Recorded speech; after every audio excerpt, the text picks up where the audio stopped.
meditation practice has been so integral into, my heart's starting to race a little bit, but unfolding my own experience with gender.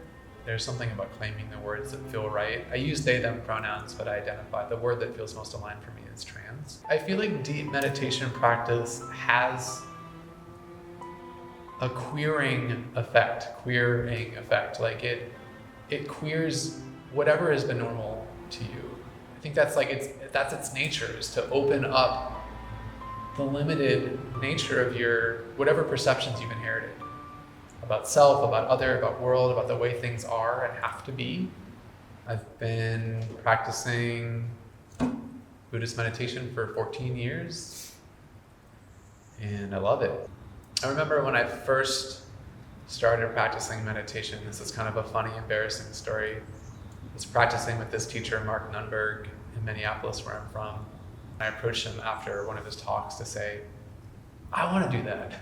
I want to teach meditation. In a very compassionate way, he was kind of like, whoa, like slow down a little bit. You just got started. I remember him telling me, the main way that people become teachers is they engage in a retreat practice, they have their own realizations, and then they're asked to teach. In 2020, I did a 2-week retreat in a cabin in, just outside Thunder Bay, Canada in the winter.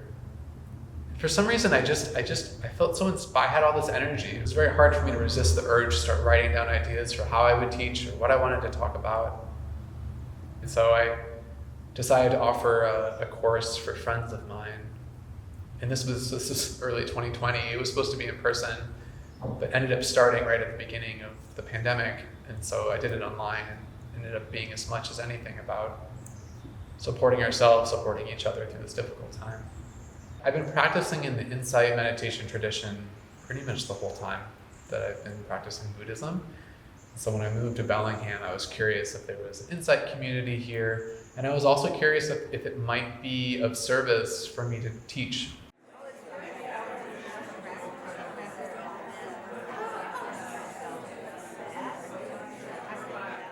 We really intentionally vary the format of our meetings. We first usually start with a meditation, and then we progress.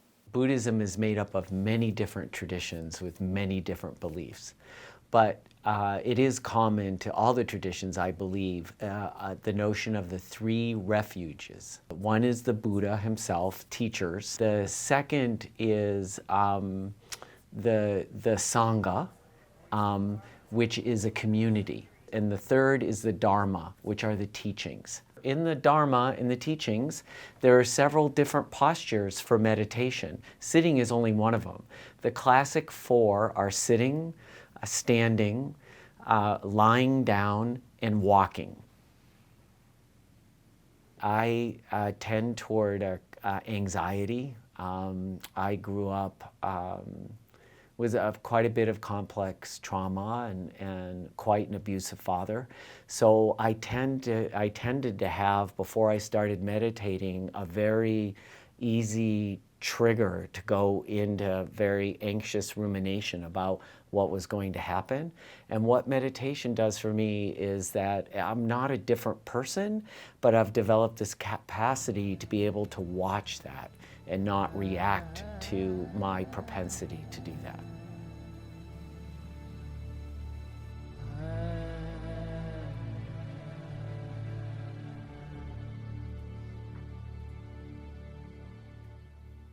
BIMS is a truly open place where it's an unusual sangha in that we've intentionally decided not to have a teacher. Most sanghas have a designated teacher, and then other people will help teach and support the sangha, but we don't. We're truly collaborative. It's so unique to see an entirely volunteer-run sangha that has such commitment. And there's something about when you stumble, when you find yourself getting distracted and falling off the path, just seeing the model of others who are carrying that forward with wholehearted intentions can help you pick yourself back up and keep going forward.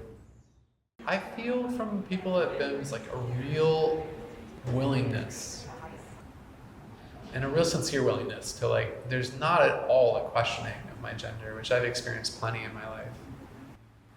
If I insist on people recognizing my transness, will they, on some subconscious level, mistrust my teaching?